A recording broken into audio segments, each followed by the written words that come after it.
Hello students, this is Tarannum Jahan from the Department of Commerce. I am a lecturer in Department of Commerce. Here today we are going to solve a question, and this question is from a chapter Profit Prior to Incorporation. This is the third question which we are going to solve today. Here is a question, and the question says, the promoter of proposed New Wave Limited purchased a running business on 1st of January 1984 from Ultra Modern New Wave Limited, and it was incorporated on 1st of May 1984. Now, the combined profit and loss account of the company, profit to and after the date of incorporation, is as under.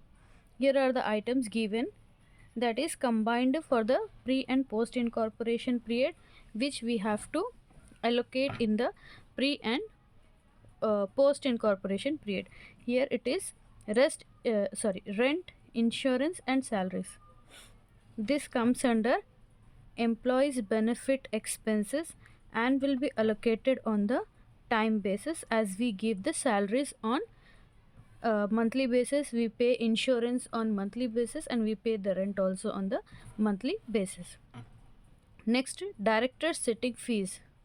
Director setting fees comes under other expenses, and this will be allocated directly to the post incorporation period.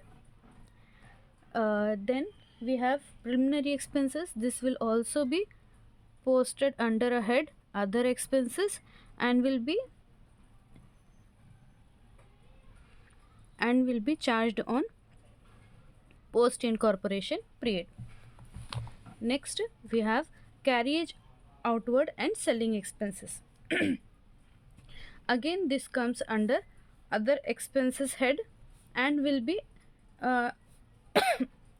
allocated on the basis of sales. Next, interest to vendor. This comes under finance cost, and this will be, as interest is paid monthly, so it will be charged on the basis of time or monthly basis.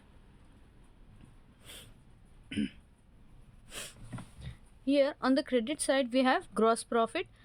Gross profit is always related to sales, or we can say that we got the profit out of the sales, so this will be allocated on the basis of sales. Discount received. When we will receive discount? When we purchase something. So here in our additional information we are given, in second point we were given about purchases. We will see what is the we will see this discount received will be allocated on the basis of purchases. Okay, now here some additional information is available for us. We see that sales up to 30th of April 1984 were allocated 3 lakhs out of the total sales of rupees 15 lakhs. That means this sales for the whole year is 15 lakhs. Out of that, till 30th of April 1984 sales were 3 lakhs. Now next point says purchases up to 30th of April 1984 were 3 lakhs, and out of the total purchases 9 lakhs. This is the 9 lakh for the whole year. Now before 30th of April it is 3 lakhs. Remaining amount, that is 6 lakh, will be charged to after the 30th of April, that means 1st of May. Now interest paid to vendor on 1st of November, otherwise we can take it as a 31st of October also, on 1st of November 1984 at the rate of 12% per annum on first 1 lakh for being purchased consideration. Now from the given information, prepare profit and loss account for the year ended 31st of December 1984, showing the profit earned prior and after incorporation. Now we will start doing the solution for this. Hope you don't have any doubt in the question. First we will see what is the post and pre incorporation period here.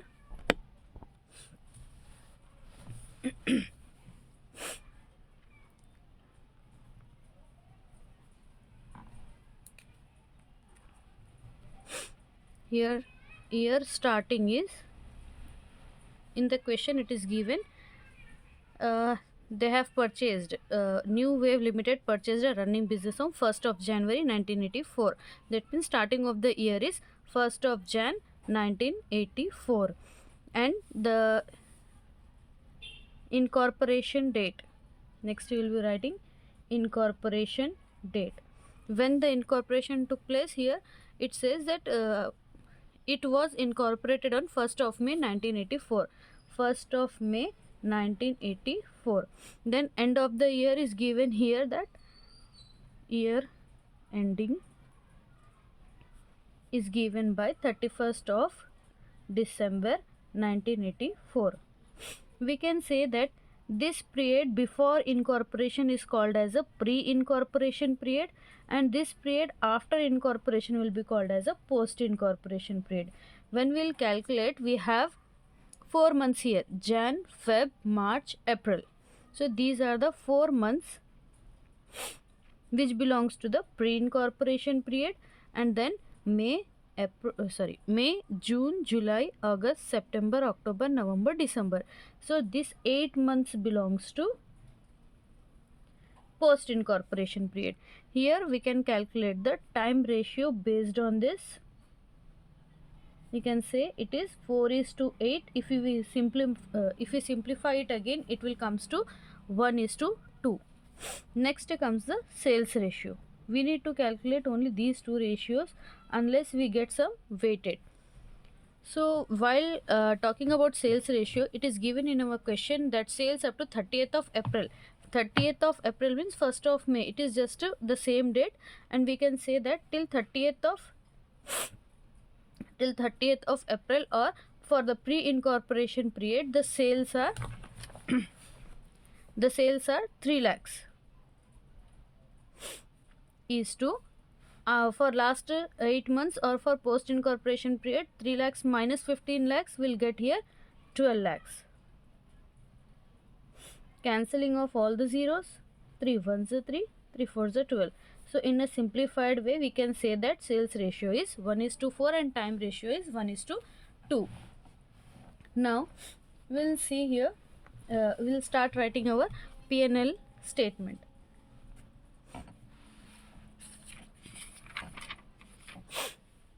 We'll write here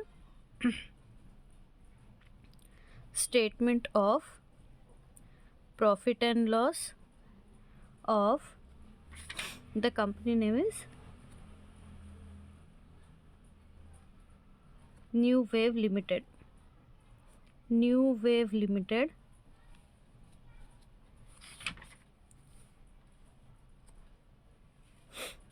for the year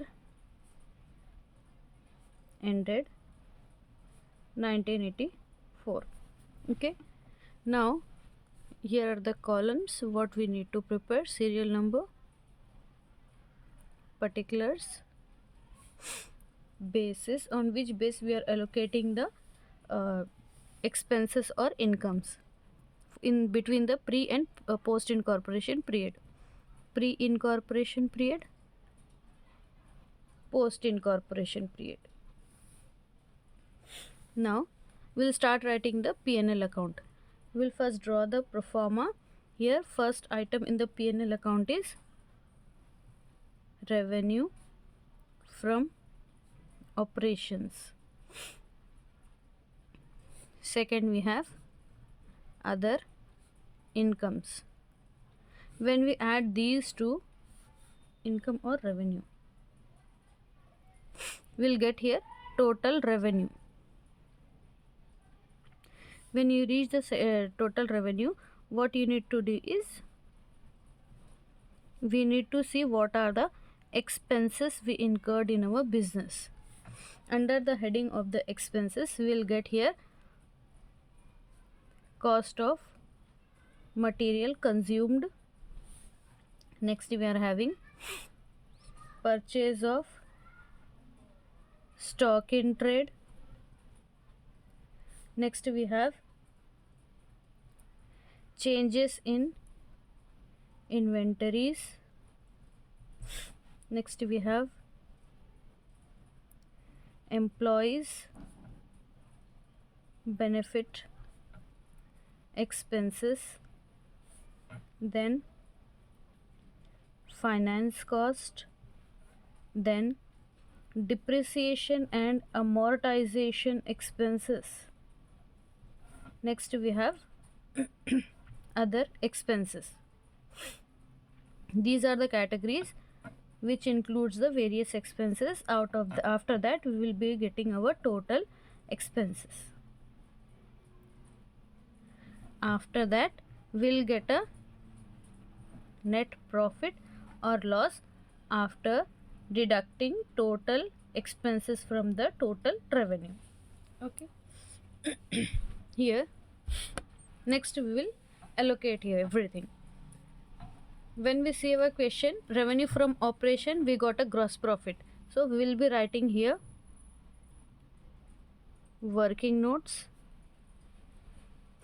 or notes to accounts.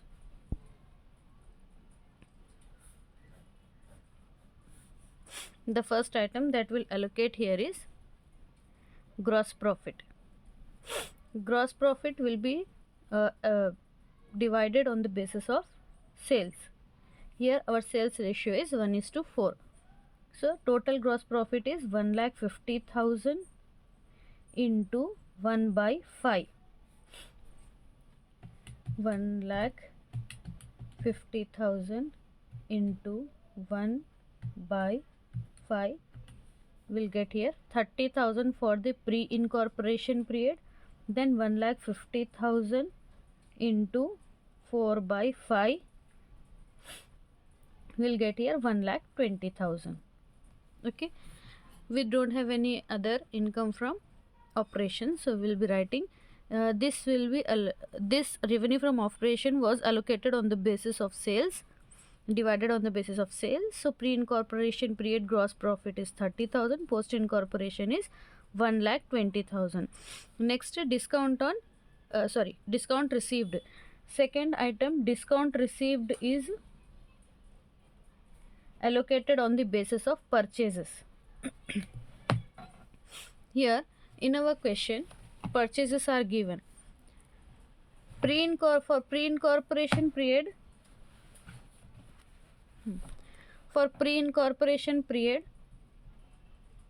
the purchases given are 3 lakhs out of total 9 lakhs, so minus 6 lakhs. Here all zeros cancel, 3 ones are 3 twos are, so purchase ratio is 1:2. Here discount received is allocated on the basis of purchases and the purchases is 1:2. Now we'll see what is the amount of discount received. It is 6,000. 6,000 into 1 by 3. 3 ones are 3 twos are. We'll get here 2,000. Then 6,000 as 2,000 will get here 4,000. Either you can deduct this 2,000 from 6,000 and you'll get this amount. Otherwise you can do the calculations also. 6,000 into 2 by 3. So this is your amounts. This other income was allocated on the basis of purchases, and the pre-incorporation other income is 2,000 and post-incorporation other income is 6,000. So here you will get our total revenue. It comes to 32,000 and it will comes to 1 lakh. It is 4,000. Here it is 4,000. 1,24,000 we got the post incorporation revenue. Now it's a time for the calculation of the expenses. When we are coming to the expenses, we don't have cost of material given in the question, we'll put a nil mark. Then we have purchases of stock in trade, which is not given in the question, nil.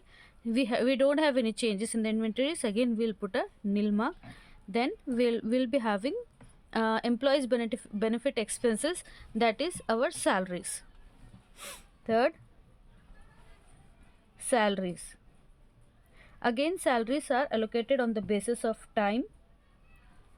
Here the salary amount is 12,000 and our time ratio is 1:2. We will be writing here 1 by 3. 12,000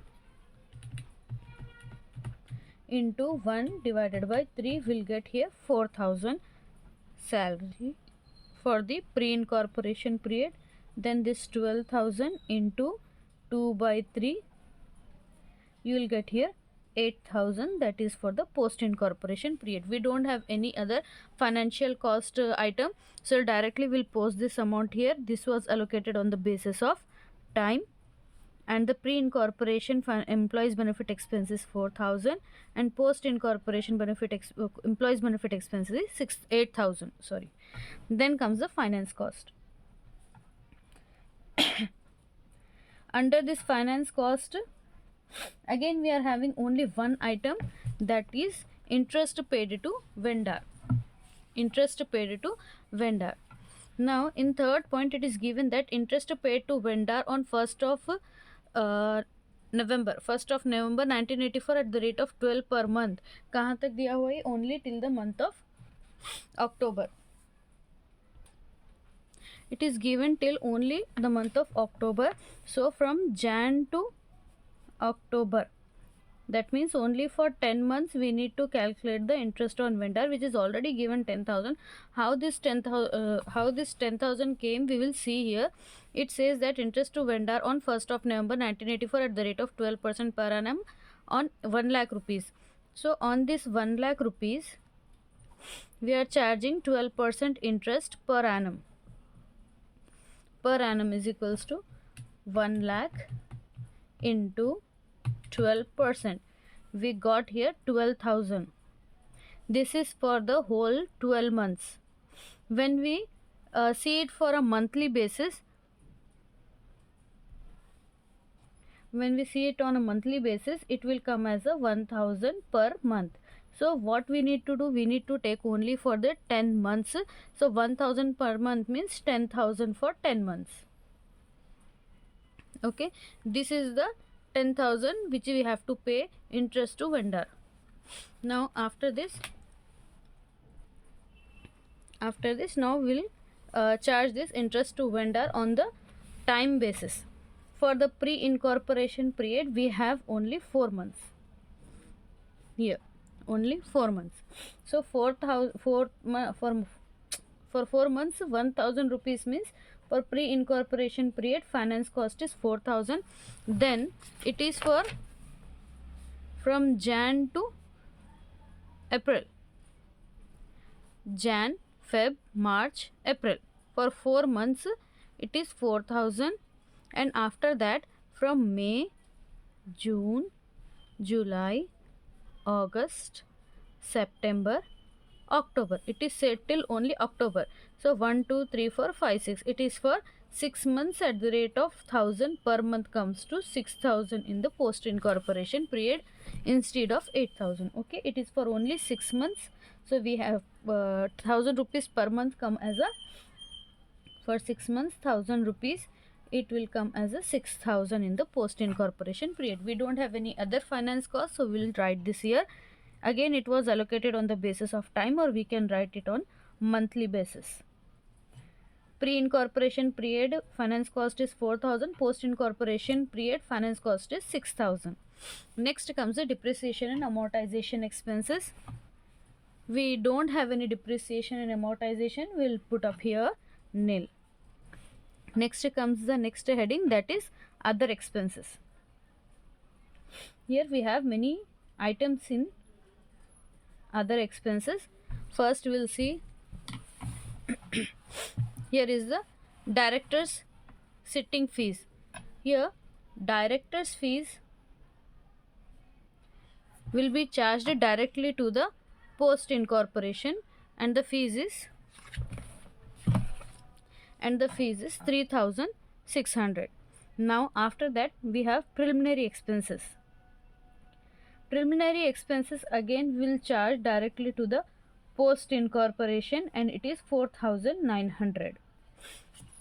Next other income is carriage outward and selling expenses. It is said selling expenses and carriage outward, that is related to the sales. So here we will charge carriage outward and selling expenses on the basis of sales. So these expenses are 5,500 5,500 into the sales ratio. Here the sales ratio is 1:4 into 1/5 it will come as 1100. Again 5500 into 4 by 5 in post incorporation will get 4400. These are our other expenses. Now let's total it up.